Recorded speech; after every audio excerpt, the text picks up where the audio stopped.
આજે અમારે આ કેટલી આ ચોથી પેઢી ચાલી રહી છે, એમાં જ આ ધંધો અમારે ટકી રહ્યો છે ના, એ રીતે જ અમે કામ કરી શકીએ છીએ.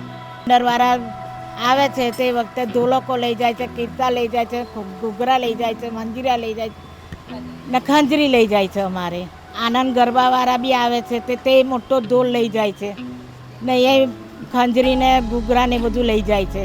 મારા ઘરે વાજિંત્ર વેચાય છે અને આનંદ ગરબાવાળા અને ભજન મંડળીવાળા આવે છે તો ઢોલક, મંજીરા, કીર્તન, ઘૂઘરા, ખંજરી એવું લઈ જાય છે. અને શેરી ગરબાવાળા આવે છે, સ્ટીલનો ઢોલ, લાકડાનો ઢોલ એ લઈ જાય છે.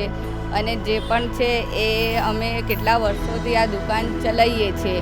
અમારી 5મી પેઢી છે અને જે પણ છે એ સભ્ય બધા ઘરના આ જ કામ કરીએ છીએ. અને અમારે જે ઇલેક્ટ્રોનિક વસ્તુ આવી છે ત્યાંથી આ બધો ધંધો અમારો બહુ લોસ જાય છે. અને જે બી હોય એ આ લોકલ વસ્તુને અપનાવે એવું અમારી પ્રાર્થના છે. मेरा कहना बस यही है कि जो भी इलेक्ट्रॉनिक यंत्र है सभी लोग उसको छोड़कर और अपना स्वदेशी चीज़ अपनाएं, भजन करें, कीर्तन करें, लेकिन स्वदेशी चीज़ों के साथ में. यही हमारे देश के लिए मेरा मैसेज है कि वो अपनी स्वदेशी चीज़ों को ज़रूर अपनाएं.